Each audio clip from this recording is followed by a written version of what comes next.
Hello Metropolis TV viewers, I'm Kyle reporting from North East England. I'm in Whitby to meet Nigel Ward and Pete Budd, two local activists that head a movement called Free Whitby. This popular tourist town has for 35 years been governed by Scarborough, which is a larger town some 25 miles away. In 2 days a town assembly will be held where supporters of Free Whitby will discuss why there is a need for an independent Whitby.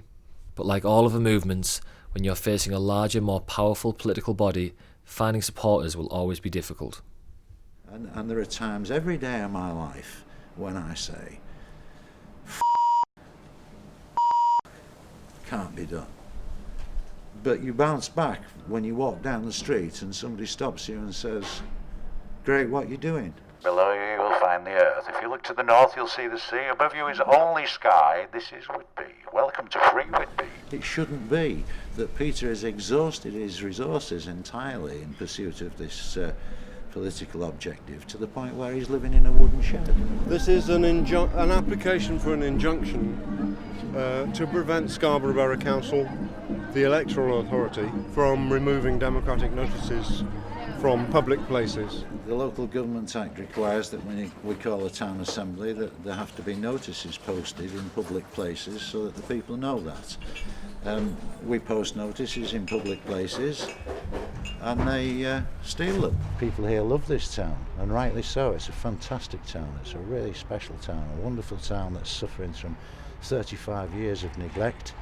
All the best assets have been stripped away and sold off by Scarborough Borough Council. The state of the harbour, the state of the sewage, the state of the piers, the state of the swing bridge, these kind of things are poorly invested in. You know, I feel that it is time for a change.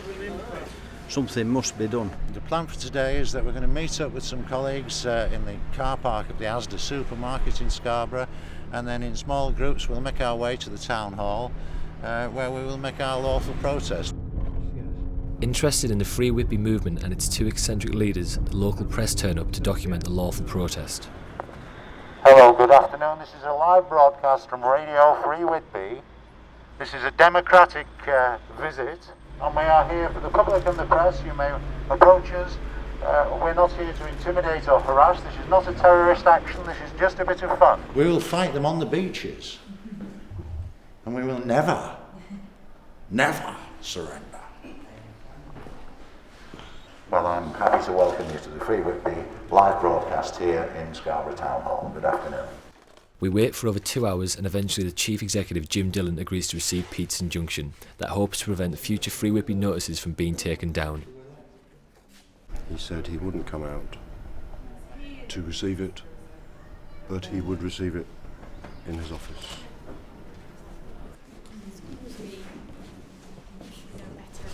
Well, no person or body in authority seems to be willing to consider any restructuring because it would threaten their position. Any filming that takes place, even on our land, has to apply for written permission and signs a legal contract every but who time funds you get the a council? request. The public? That's not the point. It is the point. Scarborough Council is very much executive run in any case. The councillors themselves only meet in full session twice a year. It's sort of a rubber stamp situation, I think. They provide the democratic accreditation for the actions of the executive.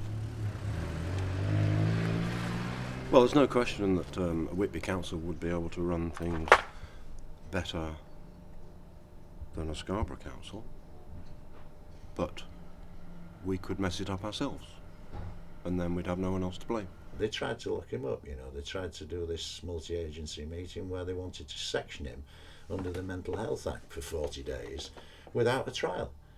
I mean, that's like something out of Kafka, that's like something out of the Stasi in East Germany, but this is Scarborough Borough Council trying to lock up a Whitby citizen who is concerned about what's happening to his town.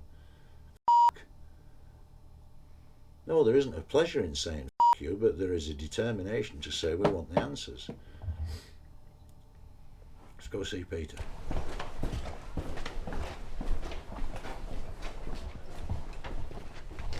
Even though Nigel and Pete have already collected the required amount of signatures for tonight's Free Whitby Town Assembly, they're keen to collect even more for next week's meeting.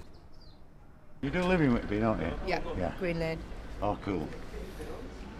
Yeah, we're trying. And they keep trying to stop us, but we keep trying. This is wonderful, beautiful, free Whitby, ladies and gentlemen. If anybody here who lives in the town and would like to join in what we're doing, there's a gentleman over here, the very famous Mr. Pete Budd, who would be happy to gather your signatures. Welcome to free Whitby. Anybody here from Whitby, please? Anybody here from Whitby, please? They're all tourists. It's half term. That's the problem. You going to sign them? Well, I'm a foreigner. You're a foreigner. It doesn't help then. No. Well, welcome to Whitby. Everybody we speak to is up to here with Scarborough Borough Council. Everybody we speak to knows that this town council has got no powers. It's a parish council. That's all it is. And they want a voice. Anyone whose livelihood depends on the council, the Scarborough Council, won't sign. Even for a debate. As a corporate body, they have a policy and a strategy which is inimical to this town. It's predatory. It's stripping the assets, it's stripping the appeal of the town. I don't know why that policy exists. I have my suspicions that there is something dirty underneath it all. I don't believe it's all clean, and I'm looking to find where the dirt is, and they should be listening to me, because I'm looking, boys. Nigel's very powerful, very clever. He has rejuvenated, beyond my expectations, this movement. It's through the internet that we've discovered that there are other groups all over the country finding themselves in exactly the same situation as us. I'm a bit shyer than Nigel, that's all. And without being pushed, I wouldn't go out with a megaphone, for instance. We have a town assembly this evening at Dock End, over where the Grand Turk berths. This is a lawful democratic meeting so that people in Whitby can have some say in the future of the town. The turnout isn't great for tonight's meeting, and Nigel seems a little upset after all his hard work. Yeah, there's no one to argue. No, well, we don't want to argue, we just want to state our positions, don't we? It's nice to see you, Graham. Have you met Graham? Do you know Graham? No. Would you like to meet him? Yeah. Yeah, come across.